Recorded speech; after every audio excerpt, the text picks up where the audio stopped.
What I want to do is talk about what I see about our club, what makes our club outstanding, and what the future may be holding for our club. So, what is our Toastmaster Club? Actually, I think the first thing our club is a place for friends to meet. Because we meet every week, we get to know each other a little better, even though there isn't a lot of time to interact with each other because of the structure of our meeting. Over a period of time, because of the speeches that the people give and such, we get to know each other, and pretty soon we are an extended family. We're a place that we can learn to listen and to speak. We talk a lot about speeches. We give evaluations for speeches. We dissect the content and the verbiage of the speech. But we, I think, often give short shrift to the fact that our place here is a place to learn to listen, which is not something that's taught very often. And even if it isn't an obvious thing that we do, it's a byproduct. How many of you now, when you hear either a speaker on TV or you're sitting in church on Sunday morning and listening to the preacher give a sermon, are sitting there and counting ahs and ums and saying, jeepers, that person really should get to Toastmasters and kind of thing? It's so ingrained in us that it's something that we now constantly live. And we automatically just go into the ah-counting mode whenever we hear someone speak. And we forget that we were taught that at Toastmasters because we were taught to listen to what people are saying.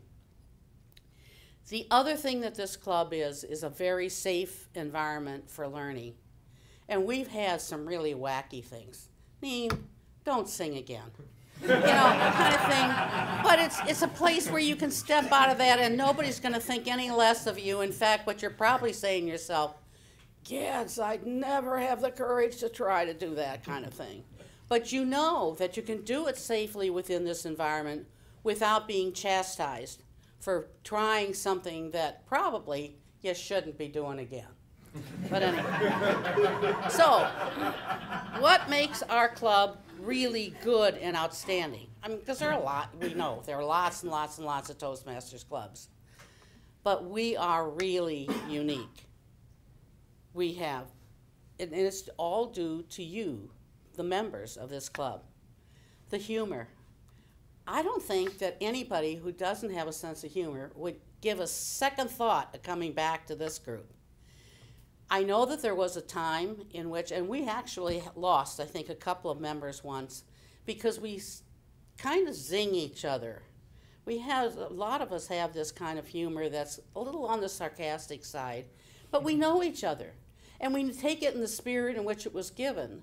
But I can still recall, and I'm sure Rick does too, that there were two women, and I actually, not too long ago, there was a gentleman too who said he'd never join this club because he couldn't take. He saw us zinging each other over things that had happened, and he said, this is an environment that just really threatened the daylights out of him. So then we have to remember that if we have guests, we got to tone it down a bit. If we don't have guests, no holds barred. But if we have guests, tone it down, folks, because you can never know how somebody else is going to take it until they really learn who we really are. The variety that's in this club, not only in nationality, in jobs, in what our interests are, keep us all coming back, because when you get here, you never know who's going to talk about what. We tolerate each other. We have compassion. We have compassion for people who have really difficulty in speaking. We welcome people who, a lot of them, this is their second language, and they're struggling with pronunciation and such. And we admire those people for the courage they have to get up and speak in front of us, because we probably wouldn't do the same if it was reversed and we were in another country. It's a place where a bad speech is not a failure, but a starting point of going forward and learning, and it's a positive experience. So what's the future? For me, that future looks bleaker and bleaker every day.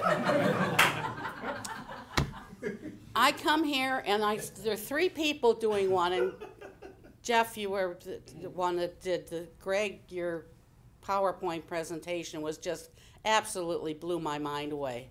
And I kept thinking, golly, you gotta learn how to do that yet too, kind of thing. The technology that's involved, pathways, is horrendous. I've gotten all the way, I mean, I actually went in and I started and I registered, and then I got to the point, and I keep that email saying I'm at this portal or whatever the heck this thing says, and I've not gone back to it again. And I'm just grateful I have a couple of speeches left in the old manual because I know how to do that old manual. But that's the future, the technology, and you people are living it and with it every single day in your jobs and such, and so it's just second nature, so it's no big deal. But believe me, it is. The other thing is, and it's sort of like an elephant in the room that nobody has ever brought up, do you people realize that in the paper they were talking again about tearing down the parking ramp, and that there are going to be 2 towers, and one of those towers is going to sit on the spot where we park every day? In the future, many of you are working at the Mayo Clinic and you're parking your cars wherever you park your car every day when you go to work, and you walk over here, and so it's no big deal. But is suddenly that if you're going to have to pay $3, $4 every single week to park your car to come to Toastmasters in this particular location, is that going to be a problem for this club that they need to look at, kind of thing? So it's a great place, folks. I'm glad I'm here, but the future may not be what the past was. So to put it into churchly terms, that's the view from the pew.